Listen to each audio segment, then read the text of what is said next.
Assalamualaikum warahmatullahi wabarakatuh. Video ini dibuat untuk memenuhi nilai PPKN SMA Negeri 31 Jakarta. Sebelumnya, kami ingin berterima kasih kepada Bapak Cipto Rojo MSI selaku guru pengajar PPKN di SMA Negeri 31 Jakarta.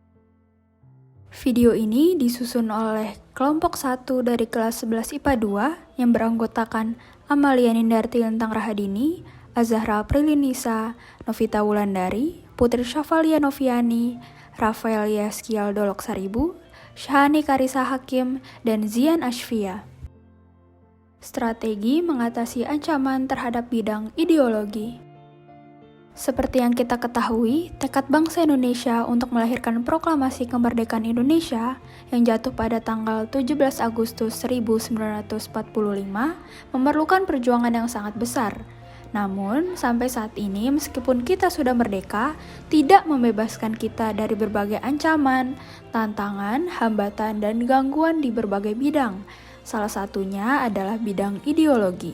Ancaman pada bidang ideologi merupakan salah satu ancaman non-militer yang dianggap dapat membahayakan kedaulatan, keutuhan wilayah negara, kepribadian, dan keselamatan bangsa yang disebabkan oleh pengaruh negatif globalisasi. Strategi di bidang ideologi menurut Nur M.S. Bakri dirumuskan sebagai kondisi mental bangsa Indonesia yang berlandaskan kepada keyakinan kebenaran. Ideologi Pancasila yang mengandung kemampuan untuk menangkal penetrasi ideologi asing serta nilai-nilai yang tidak sesuai dengan kepribadian bangsa. Negara kita, negara Indonesia, merupakan negara yang menganut ideologi Pancasila. Ancaman dalam bidang ini salah satunya yaitu doktrin mencoba mengganti ideologi dasar dengan ideologi lain. Fungsi ideologi secara umum. Yang pertama, menjadi sumber norma dan nilai sosial. Yang kedua, menjadi panduan untuk melakukan tindakan sosial di masyarakat. Yang ketiga, menjadi panduan bagi individu dalam menemukan identitas diri. Dan yang keempat, memberikan motivasi bagi individu dalam mencapai tujuan hidupnya. Selanjutnya, contoh ancaman pada bidang ideologi. Yang pertama, ada Gerakan Aceh Merdeka atau GAM. GAM merupakan suatu organisasi separatis yang pernah ada di Indonesia. Organisasi ini memiliki tujuan untuk memisahkan Aceh dari NKRI. Pemicu konflik ini dikarenakan adanya perbedaan keinginan antara pemerintah Republik Indonesia dan GAM, sehingga para aktivis GAM ingin memisahkan diri dari NKRI.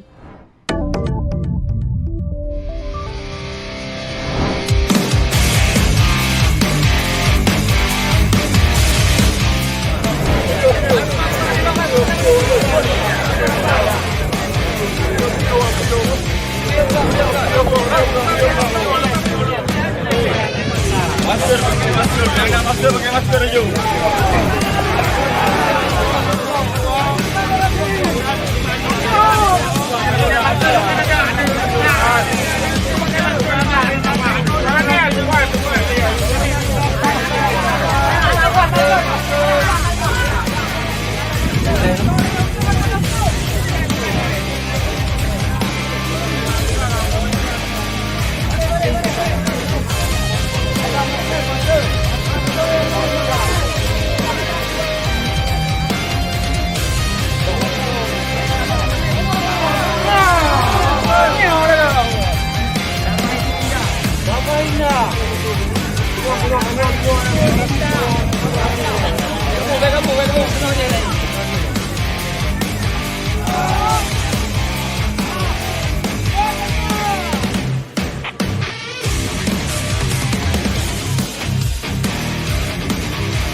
Ada pula akibat yang ditimbulkan dari ancaman dalam bidang ideologi. Yang pertama, lemahnya pemahaman masyarakat terhadap ideologi bangsa Indonesia yaitu Pancasila, yang menyebabkan perilaku yang menyimpang dengan nilai-nilai Pancasila.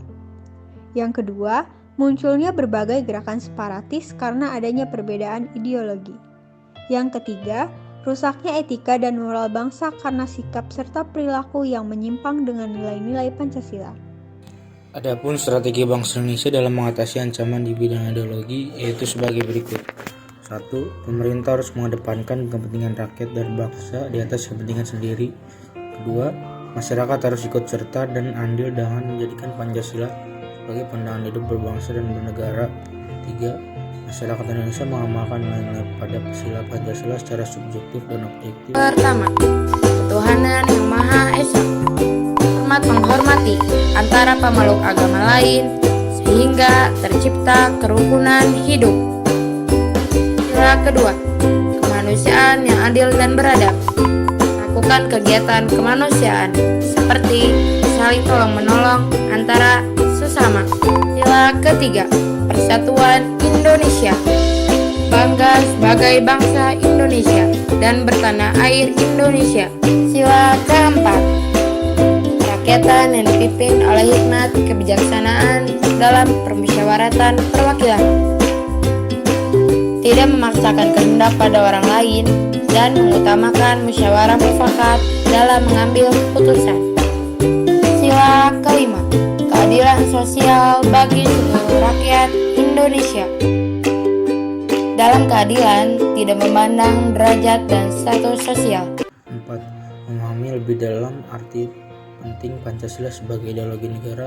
Pancasila sebagai ideologi Indonesia memiliki nilai-nilai yang menjadi cita-cita normatif untuk penyelenggaraan negara, sehingga terwujud kehidupan berbangsa dan bernegara yang menjunjung tinggi nilai ketuhanan, kemanusiaan, persatuan, berkerakyatan, dan berkeadilan. Aktualisasi Pancasila dibedakan menjadi dua macam, yaitu objektif dan subjektif. Objektif berarti dalam kelembagaan negara atau legislatif, eksekutif, dan yudikatif. Selain itu juga dalam bidang politik, ekonomi, hukum, dan lain-lainnya.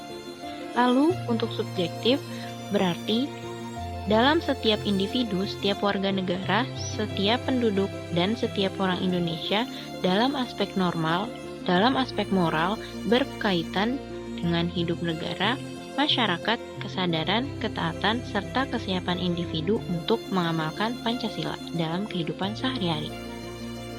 Meningkatkan ketahanan masyarakat dalam menghadapi usaha yang dapat memecah belah persatuan dan kesatuan.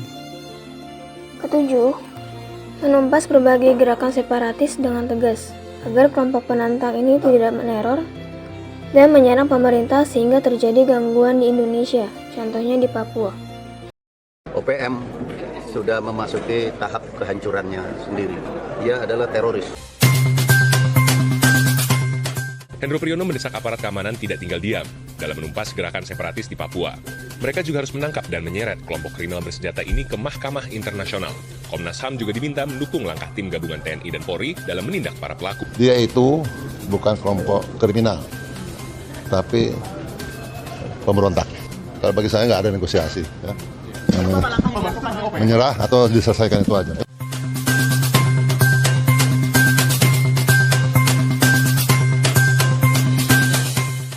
Saya dengan tegas mengatakan organisasi Papua yang ingin memisahkan diri dari NKRI. Bagi pemerintah Indonesia tidak ada alternatif lain. Ya, Presiden sudah mengatakan tidak ada tempat bagi siapapun yang melakukan hal-hal seperti itu. Yang kedelapan, ideologi harus dijadikan tombak bangsa dalam menghadapi unsur yang masuk dari luar.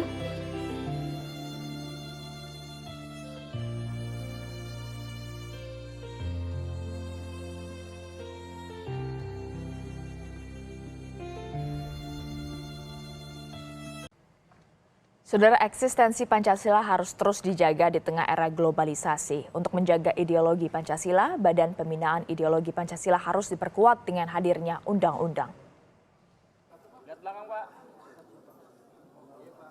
Badan Pembinaan Ideologi Pancasila atau BPIP yang dibentuk Presiden Jokowi pada 2018 lalu dinilai belum begitu kuat untuk penegakan ideologi Pancasila di tengah masifnya arus globalisasi. Diperlukan sebuah undang-undang agar BPIP bisa bekerja memastikan Pancasila tak tergerus budaya luar. Dalam sebuah wawancara di salah satu program Kompas TV, Rektor Universitas Widyatama Opsatar Sinaga menekankan pentingnya Undang-Undang Pembinaan Ideologi Pancasila untuk menjaga eksistensi Pancasila bagi generasi muda. Pembinaan ideologi Pancasila harus disesuaikan dengan situasi terkini.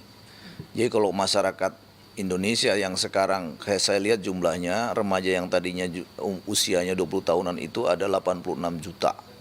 Nah kalau dikasih pelajaran Pancasila kayak penataran ya mungkin separuhnya akan tidur. Jadi lebih baik dilakukan pembinaan, disebut pembinaan, masuk ke dalam dunia yang memang bisa mereka terima. Misalnya medsos, usianya 20 tahunan itu ada 86 juta. Nah kalau dikasih pelajaran Pancasila kayak penataran ya mungkin separuhnya akan tidur.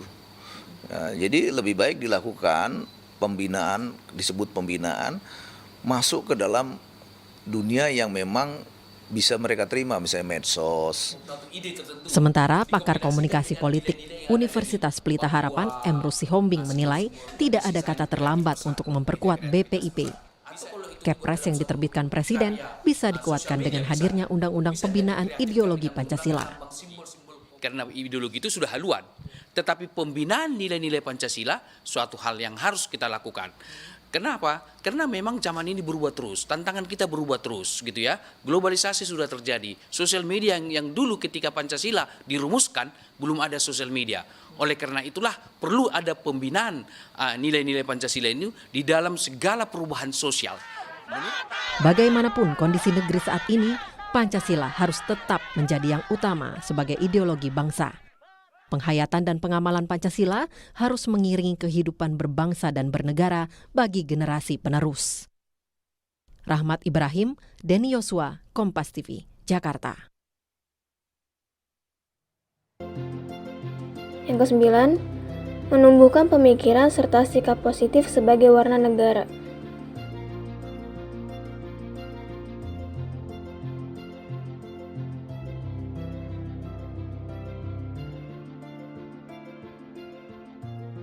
Yang ke-10, pentingnya ideologi Pancasila disosialisasikan kepada seluruh warga negara Indonesia tanpa terkecuali. Terima kasih sudah menonton video kami. Mohon maaf bila ada salah kata. Wassalamualaikum warahmatullahi wabarakatuh.